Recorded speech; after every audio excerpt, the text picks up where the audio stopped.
Hello everyone, welcome to the channel. तो आज की इस वीडियो में हम देखेंगे what is this keyword in Java and what is its definition, what are the uses and one program by using this keyword. तो start करते हैं। सबसे पहले देखते हैं डेफिनेशन क्या है। As you can see on the screen, I have written the definition. See here, this keyword is a reference variable that refers to the current object of a method or a constructor. That means reference variable, ये this keyword जो होता है वो एक reference variable की तरह होता है that refers to your current object of your method. हम method objects बनाते हैं class में, तो that is to use with the current object of a method. Next is the main purpose of using this keyword in Java is to remove the confusion between class attributes and parameters that have same names. तो ये important point है this keyword का. The main purpose of using this keyword is to remove confusion between class attributes and parameters that have same names. अब इसको एक example की help से देखते हैं कि क्या कह रहे हैं। सपोज आपके पास ये एक कोड है, ये इधर जो मैंने राइट करा है, तो इसमें सबसे पहले आप देख सकते हैं इधर मैंने दो मेथड्स बनाए। एक मेथड ये है इन डेटा और एक मेथड ये है आउट डेटा, और एक हमारे पास मेथड है जो है मेन पब्लिक स्टैटिक वॉइड में। तो जो क्लास का नाम है वो है दिस कीवर्ड।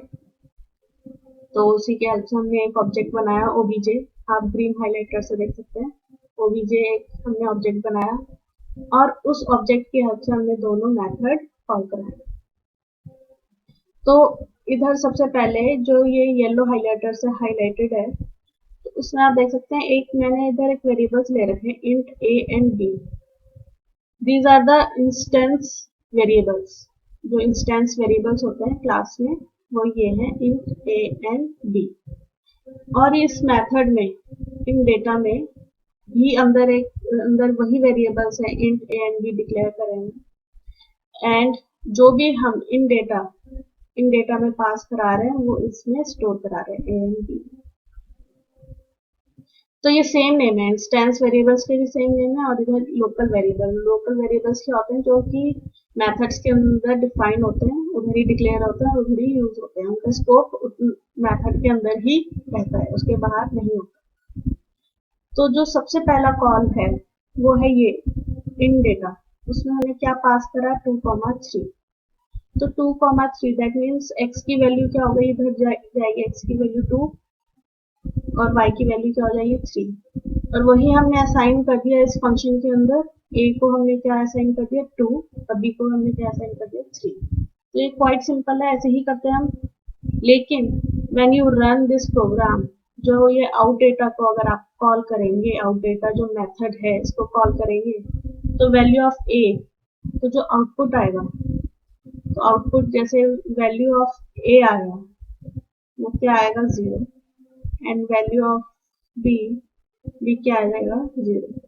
जबकि हमने ए को 2 असाइन करा था, बी को 3 असाइन करा था, लेकिन हमारा आउटपुट 0 आएगा। क्यों?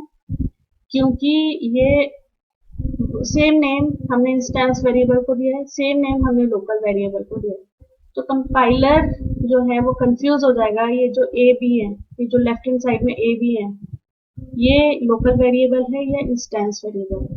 तो इस कंफ्यूजन को दूर करने के लिए हम दिस कीवर्ड यूज करते हैं।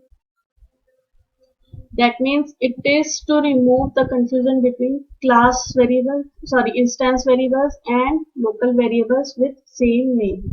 जब सेम नेम है तो इनका कंफ्यूजन दूर करने के लिए हम दिस कीवर्ड यूज करते हैं। अब हम ये जो पब्लिक वॉइड इन डेटा जो मेथड है, इसमें हम क्या लिखेंगे, this dot A equals to X and this dot B equals to Y if we want to use a and b as a instance variable. तो this dot a, अगर हमने this dot a लिखा है, that means अगर हम this dot a लिखते हैं तो ये रेफर करता है रेफरेंस वेरिएबल को, करंट ऑब्जेक्ट के। ऑब्जेक्ट हमारे पास कौन सा है, ओबीजे। इस ऑब्जेक्ट के वेरिएबल्स को रेफर करते हैं। तो इधर कुछ पॉइंट्स हैं। तो ये वही है, सबसे पहला पॉइंट है refer instance variable of current class. मतलब दिस कीवर्ड अगर हमने किसी भी वेरिएबल के आगे लगा दिया तो वो इंस्टेंस वेरिएबल माना जाएगा, चाहे उस नाम से कितने भी वेरिएबल हो आपकी क्लास में, चाहे लोकल वेरिएबल हो चाहे पैरामीटर्स हो, कुछ भी हो। Can be use to invoke class constructor. Class constructor obviously you know the constructors ये होते हैं, इधर हम कोई भी ऑब्जेक्ट बनाते हैं that means it is a constructor, तो उनको इन्वोक करने के लिए यूज होते हैं। Third is can be passed as an argument in the method call और कंस्ट्रक्टर कॉल। तो ये जो हमने इधर कॉलिंग करी है, कोई भी मेथड अगर कॉल करते हैं, सपोज आपने लिखा obj डॉट इन डेटा, हम मेथड कॉल कर रहे हैं, तो हम इधर as a parameter as a argument भी पास कर सकते हैं दिस कीवर्ड। तो ये इसका डेफिनेशन और एक ये लॉजिक था। अब इसको देखते हैं डूजे की हेल्प से इसको कैसे रन करना है। ये इम्पॉर्टेंट टॉपिक है दिस कीवर्ड जावा में, तो हम देख लेते हैं इसको कैसे रन करना है। ये इधर मैंने वही प्रोग्राम बनाया जो अभी मैंने आपको कोड दिखाया था। तो क्लास का नाम क्या है दिस कीवर्ड, और ये मैंने इधर कुछ वेरिएबल्स लिए हैं। So these are the instance variables because these are the inside in the class but outside of any method.